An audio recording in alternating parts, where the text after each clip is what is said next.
gembalaku, takkan kekurangan aku. Saudari terkasih, selamat pagi. Salam jumpa lagi dalam Sabda Siap Saji, Senin 20 Maret 2023, Hari Raya Santo Yusuf, suami Santa Perawan Maria. Marilah kita berdoa dalam nama Bapa dan Putra dan Roh Kudus. Amin. Yang dihormati oleh umat Tuhan dan dipenuhi seri kejayaan, Yusuf tersuci kini mendapatkan hidup abadi. Sungguh bahagia pria yang setia dengan gembira masuk ke alam baka, dipelihara Yesus dan Maria yang penuh cinta.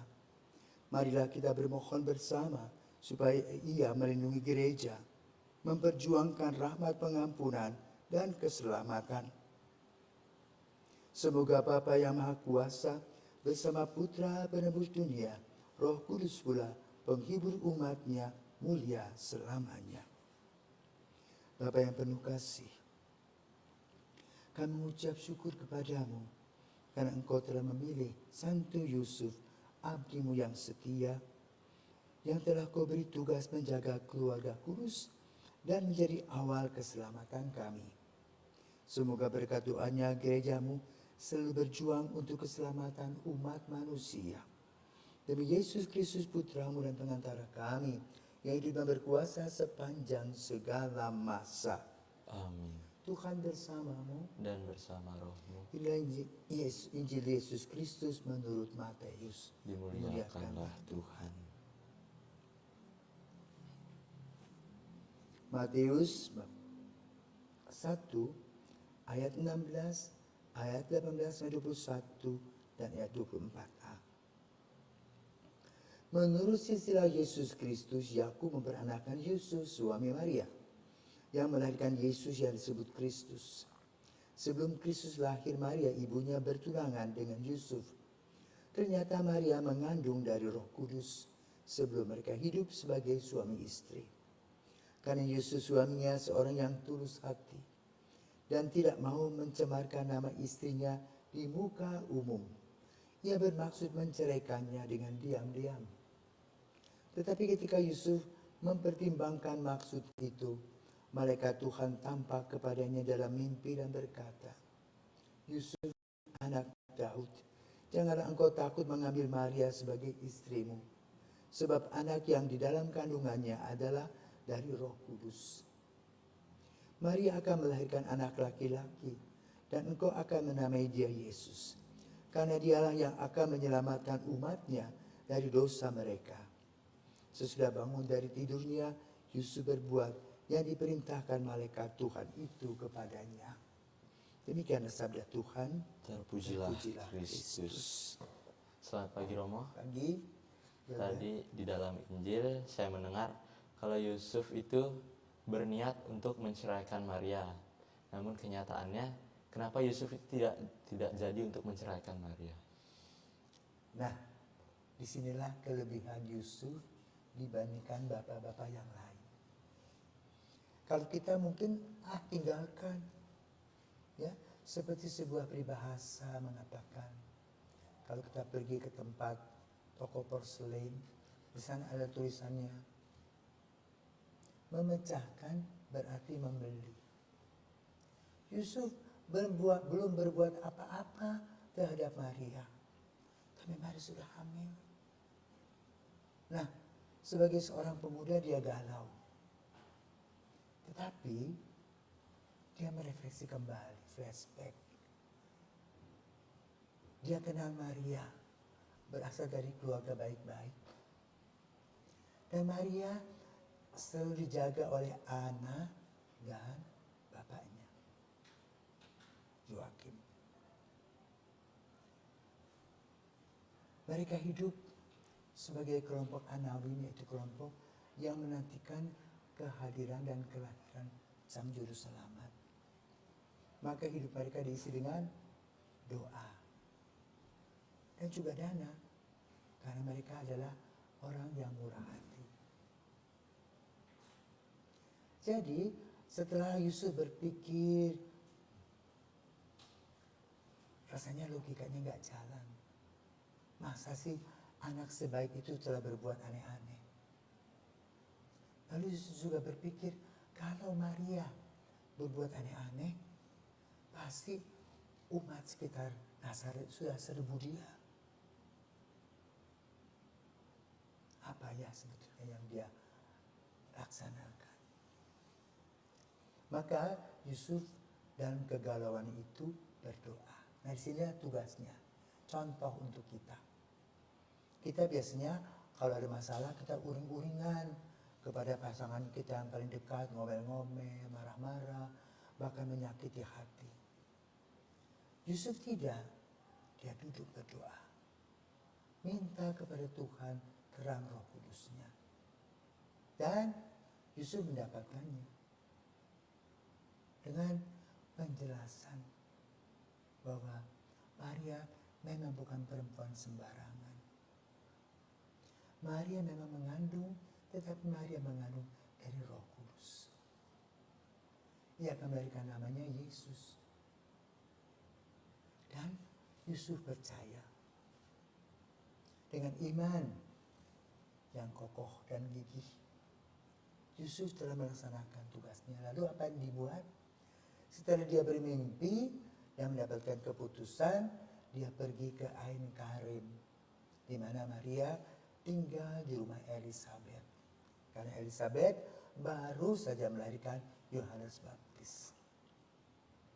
Maka dijemputlah istrinya. Dan lalu mereka pergi ke Bethlehem untuk cacat jiwa. Dan ternyata dalam perjalanan menuju Nazaret itu melewati Bethlehem, di sanalah Kristus lahir. Jadi Yusuf adalah seorang beriman yang punya kacamata berbeda dengan kita. Kita ini mempunyai kacamata duniawi. Apa-apa dihubungkan dengan keduniaan. Tapi Yesus dengan kacamata batin, kacamata rohani, kacamata yang diterangi oleh Roh Kudus. Dan sana kita harus belajar dari Yusuf agar kita tidak salah kaprah. Apa jadinya kalau Yusuf meninggalkan Maria? Apakah akan diantar ke Bethlehem? Enggak. Dan bagaimana karya keselamatan untuk kita? Tentu berbeda. Maka dengan pengalaman yang dilakukan, sikap dan tindakan Yusuf yang amat sangat luar biasa, maka kita bisa masuk dalam misteri keselamatan di mana Kristus lahir di Bethlehem. Bahkan Yesus dibawa Yusuf ke Mesir bersama Maria untuk diselamatkan. Dan ini pengalaman sejarah anak manusia. Yusuf kembali dari Mesir bekerja sebagai tukang kayu sampai Yesus berusia 30-an tahun. Baru Yesus pergi dari rumah itu. Maka betapa besar jasa Santo Yusuf bagi karya keselamatan. Karena itu gereja apresiasi kepada Yusuf. Dan keluarga yang dikelolanya menjadi keluarga andalan kita. Contoh, ya, di mana keluarga itu harmonis, mereka bersama-sama guyup, mereka dengan penuh cinta dan sukacita menjalankan hidup mereka sehari-hari dalam kesederhanaan, dalam iman, dan bahkan kita bisa melihat bagaimana setelah Yesus lahir, ketika bayi itu harus disunat, mereka bawa ke bait Allah. Nah, ini menggambarkan bahwa bagaimana Yusuf dan Maria adalah orang-orang Yahudi tulen. Maka kita pun sama, harus menjadi 100% orang Indonesia, 100% Katolik. Yusuf telah melakukan 100% sebagai orang Yahudi dan juga 100% sebagai kelompok Anawi. Orang yang beriman dan mengharapkan kehadiran dan kedatangan Yesus sampai akhir hidupnya.